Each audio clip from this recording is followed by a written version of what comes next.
Hello there, Aries. Welcome to your weekly tarot reading. So let's go into your reading. Let's talk about the first five cards. This is in relations to your love, romance, and just the relationship sector overall. For those who are single and looking, okay, and also for married people. What I feel here is really strong fire energy and fire sign. You might be dealing with a fire sign, another Aries, a Sagittarius, or a Leo. And I feel like the Sagittarius vibe with this Wheel of Fortune, it is really prominent, okay, with this Wheel of Fortune here. So if you're dealing with a Sagittarius, Sun, Moon, or Rising, I feel like there has been a lot of clumsy communication and energy exchange between the two of you, okay? And the reason I say that is we have the Page of Rods. This is the Page of Wands. It's a very young energy in the reverse position. So it's like competition, a little bit of jealousy, a little bit of snipping at each other, you know, like the communication I feel like was a little bit awkward and clumsy, and when you're around them they might rattle you and you don't know how to respond, you don't know how to act, you don't know exactly what their intentions are for you, and they vice versa don't know how to respond, don't know how to act. So I feel like the two of you, there might have been a lot of attraction, but the way in which you handle it is just, you know, young and clumsy and a little bit awkward.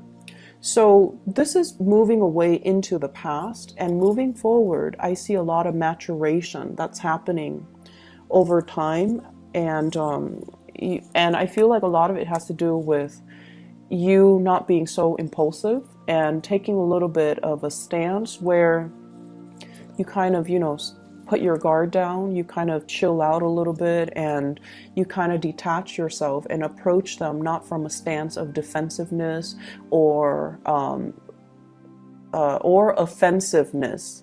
So you're, rather than going head first and, you know, reaching for them or going straight for them, beelining it for them, I feel like you're playing it cool, you're being a little bit more relaxed.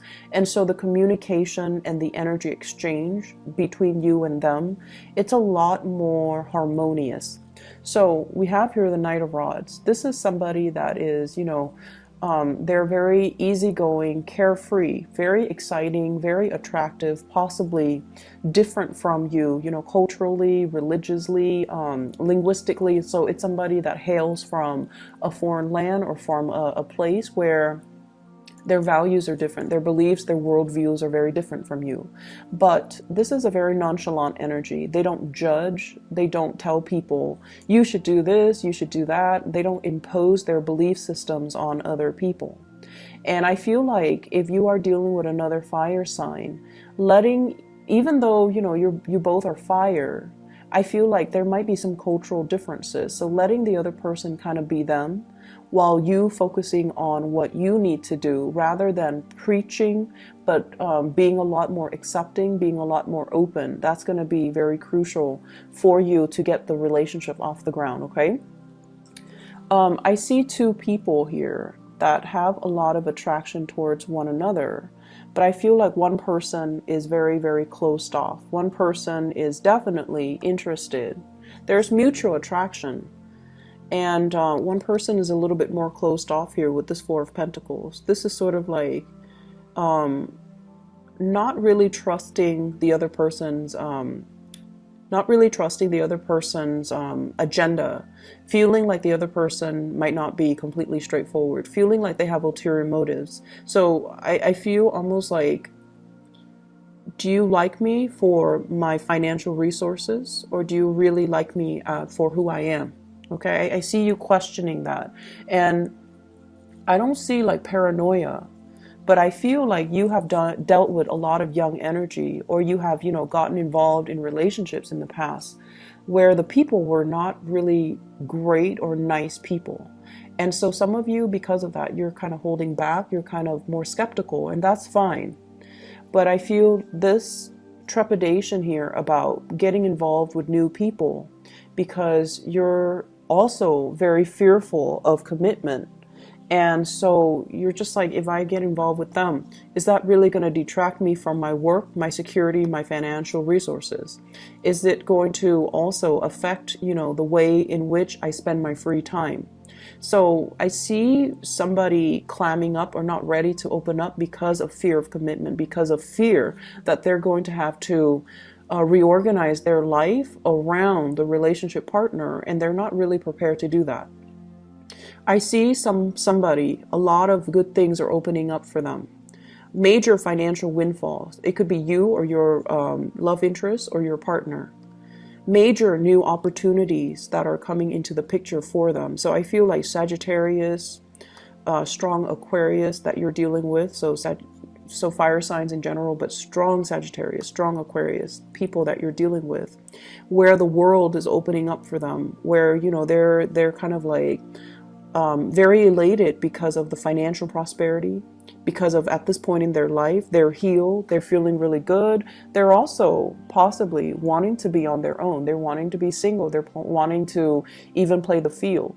And so if you're getting, this this energy about them clamming up, it's mainly because they're not really sure what to do. There are a lot of changes happening in their lives, and they're not really sure if they're ready to commit. And I do see a very strong commitment phobic type of an energy coming from somebody you're dealing with or from you.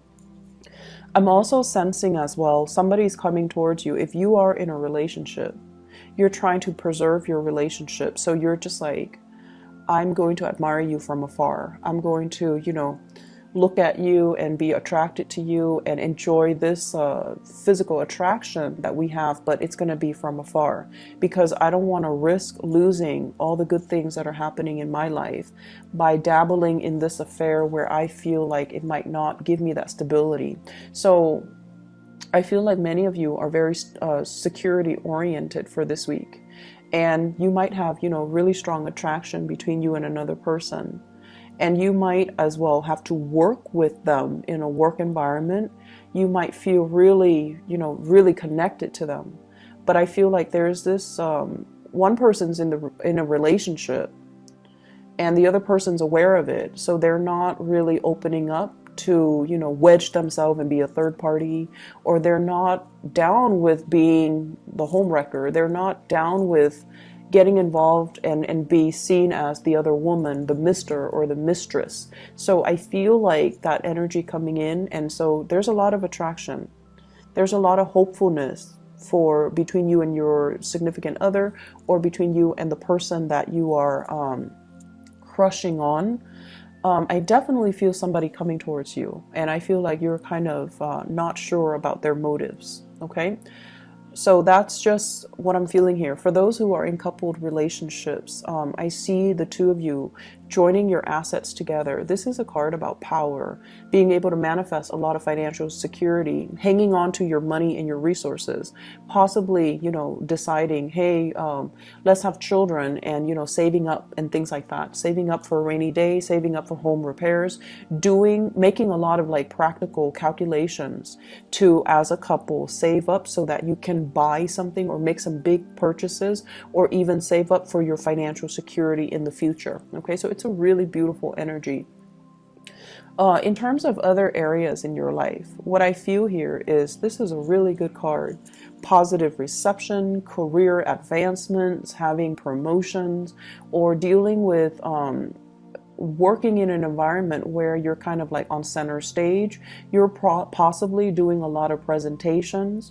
You're possibly being sought after because of your ability to be like a consultant, an advisor, or somebody that generates money on their own because of the skills and the advice and the solid advice that they bring to the table. I see a lot of people working, doing a lot of presentations, doing a lot of financial consultation as well, and you can even be that financial consultant. So if you're working on a contract or sales basis, I see a big boost in sales and big boost in income. For many of you, there might have been a situation that you have left behind, like a work environment that was kind of cutting away at your ability to be yourself. This is like separation. So there might have been, you know, some people that left the work environment finding out news that somebody's leaving at the very last minute, and they didn't, you know, there's no contingency plan as to who's going to take over for them, or there's no contingency plan as to all the work that they've left behind, who's going to take care of it and you know, take over. So I feel like there might be a situation where you might have to handle the workload of somebody that has left, or that has retired, or that has recently, you know, changed jobs. So they're leaving behind work, and you're taking on the mantle, and you're going to be able to work your magic.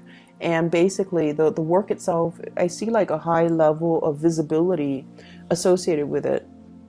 And I also feel like you have the skills and the competency to get the work done, but there's still issues when it comes to going up the chain of command and following, you know, the proper channel, so that you are doing work the way that the supervisor of that other person wants it, rather than the way your own supervisor or your whatever it is that you, however you want to do it. Just make sure, like, following the chain of command is what I'm seeing here with the Emperor. Somebody is seeing the work that you do. Somebody is very, very appreciative, and they also like what they see in terms of your performance, in terms of your ability to, you know, get things done. And they also feel as well that you make things happen, that whatever you touch, it becomes like a green light. So they're really, really impressed by the ease and the speed in which you get things wrapped up, finalized, and done. So they see you as a major, major asset to this organization, this company, wherever you're working. So they see you as a really good employee. They're also, we have Three of Swords as well as the Seven of Swords. This deals with sneakiness. This deals with behavior that is not completely above board. So if you're doing this to kind of finalize plans, you want to be very careful, because I feel like it's being looked at closely by a supervisor, a manager, or somebody that is above you. So be above board in all your dealings. If this is being done to you, there is going to be some I feel like it's things are being rectified. So if this is being done to you, if, you know, somebody left and just dumped a bunch of work on you, then I feel like the work is going to get distributed, and then, you know, you're going to be treated fairly, and you're not going to be you're not going to take it lying down, nor will people allow it to happen to you. So you have some strong protection in the work environment, and they're going to help you manage and monitor, or manage the work that you do, and they're going to monitor your progress to make sure that, you know, you're able to achieve. Okay, so good energy overall. Be careful about reviewing so much of your plans to coworkers. I'm also sensing, you know, keep your ideas close to your chest. And then I'm also sensing you have like good people, higher ups that you can count on. Okay, I'm going to leave it at that, and I'll see you guys next week. Take care.